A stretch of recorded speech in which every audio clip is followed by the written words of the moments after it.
নবরবি কিরণ কোনোদিন পৌঁছবে না। তাই মাটির দাওয়ায় বসে সাঁওতাল এক বৃদ্ধ করছেন স্মৃতিচারণ। কবিতাটি বলার আগে আমি ক্ষমা প্রার্থী। কবিতাটি ব্যক্তিগতভাবে কাউকে উপহাস করার জন্য নয়, এটিকে শুধুমাত্র বিনোদন হিসেবেই নেবেন এবং শ্রদ্ধা জ্ঞাপন হিসেবেই নেবেন। শুরু করছি। তোমার কি হাল হলো গো ঠাকুর, তোমার ভাষা নিয়ে লোকে নতুন নতুন সুরে গান করছে, তোমার কবিতার সঙ্গে লাজ গান হয়েছে, ঢাক ঢোল কড়া নাকড়া গিটার সিটার বাজছে, তোমার দম তোমার ধম। ইটোলা কি মডার্ন রবীন্দ্র সঙ্গীত? আর উটো কিনা বসে বসে সেদিন দিনু ভট্টাচার্যকে বলছিল, হে তো তোমরা তো গান টান গাও, তো ইটো হয়েছে কি? যে কথা আমাদের শুরু হয়েছিল একটু আগে, আমরা এখন দাঁড়িয়ে সার্থক প্রয়াস দেখতে পাবো। আমাদের শিক্ষক শিক্ষিকাদের এই ছোট্ট চেষ্টা, খুবই অল্প দিনের আমাদের এই চেষ্টা, আশা করি তোমাদের ভালো লাগবে। আশা করি আমরা তোমাদের একটু হলেও সেই আনন্দ দিতে পারবো। আজকের এই শুভক্ষণে যখন রবি ঠাকুর আমাদের পরম আশ্রয়,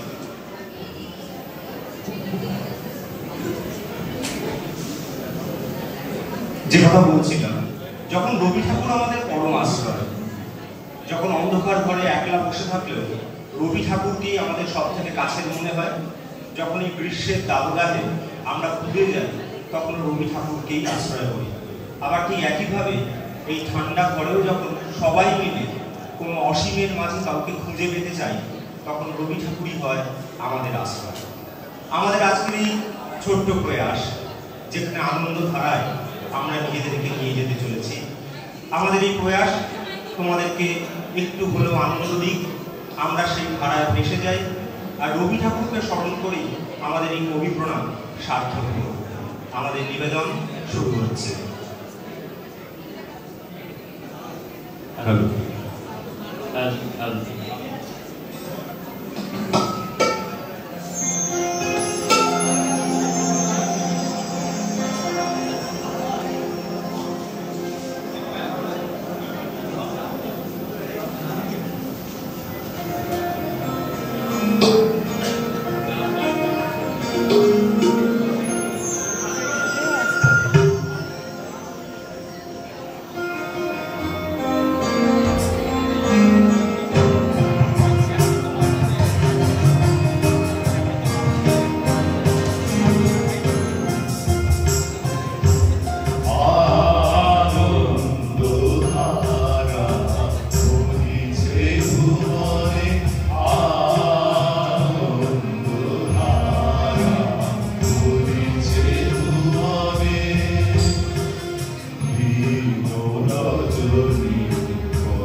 শুনেছো কি পরকালের ডাক?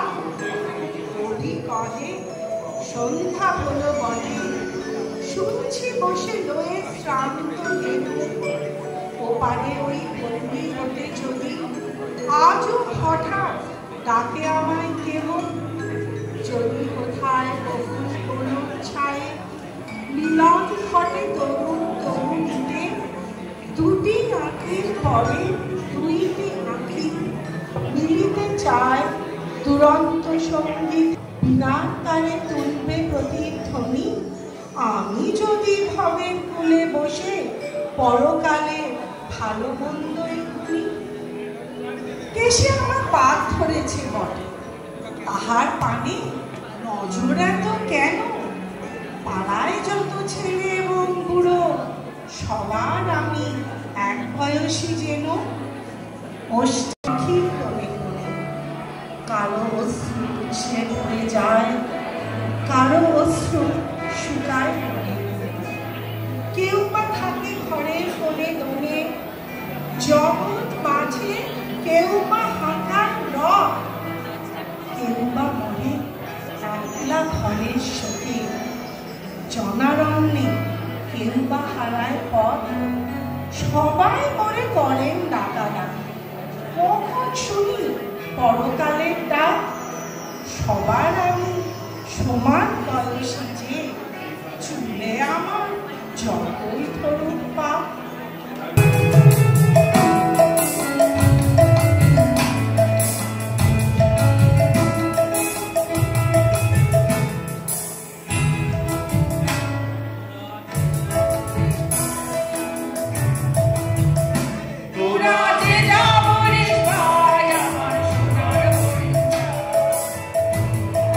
ঠাকুর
শান্তিনিকেতনে ঘুরতে ভালোবাসি। অত্যন্ত রবীন্দ্রপ্রেমী মানুষ। নিজের শখে বাঁশি বাজাই, ভুল ত্রুটি হতে পারে, সুরে বেসুরে হতে পারে, তাও আমি কবিগুরুর জন্য বাজাচ্ছি, চেষ্টা করছি।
যখন আমি অঘোর ঘুমে, যখন মধ্যরাত, তখন যাকে স্বপ্নে দেখি তিনি রবীন্দ্রনাথ। যখন আমার দুঃখ কষ্টে ভিতরে অশ্রুপাত, তখন যিনি দুঃখ ভোলান তিনি রবীন্দ্রনাথ। যখন আমি হারিয়ে যাই, কেউ ধরে না হাত, তখন যিনি পৌঁছে দেন তিনি রবীন্দ্রনাথ। আমারও মাঝে মাঝে তাকে ঠাকুর বলে মনে করতে ইচ্ছে করে, কিছুটা বুঝে অর্ধেক না বুঝে মনে হয় তিনি যেন এক অতিকায় টেরাডাক্টিল, তার নিচে নিশ্চিন্তে ঘরকন্যা করছে আমাদের আবহমান সংস্কৃতি। বেলা অবেলা এবং কাল বেলার মধ্যে অনর দাঁড়িয়ে আছেন রবীন্দ্রনাথ। শ্রদ্ধেয় ভাস্কর চৌধুরী।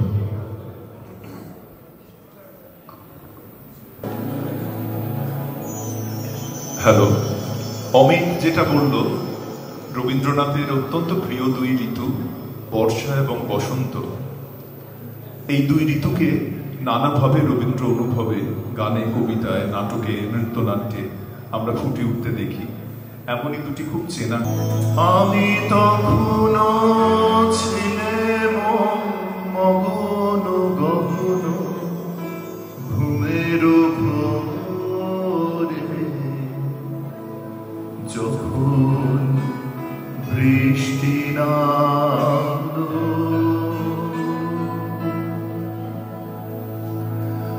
আমি তখন ছিলাম মগন গহন ঘুমের ঘোরে, যখন বৃষ্টি নামলো নিবিড় রাতে, যখন বৃষ্টি নামলো।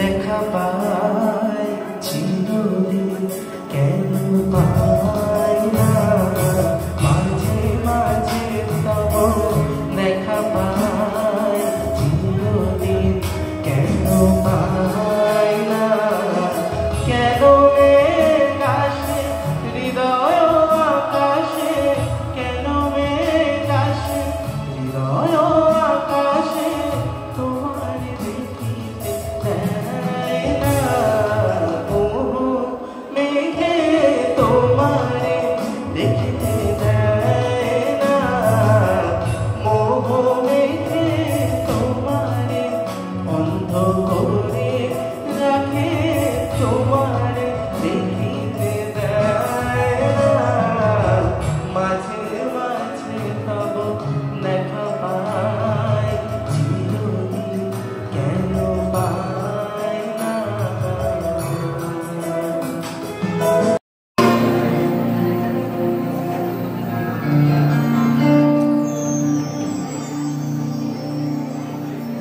এই উদাসী হাওয়ার পথে পথে মুকুলগুলি ঝরে, আমি কুড়িয়ে নিয়েছি তোমার চরণে দিয়েছি, লভ লভ করুণ ভরে, এই উদাসী হাওয়ার পথে পথে মুকুলগুলি ঝরে।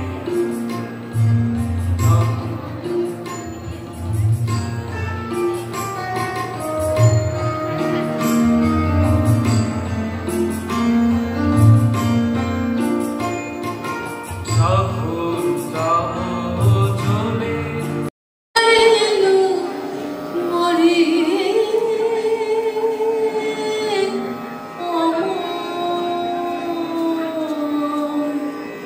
বাঁশিতে ডেকেছে মরিলো মরি আমার বাঁশি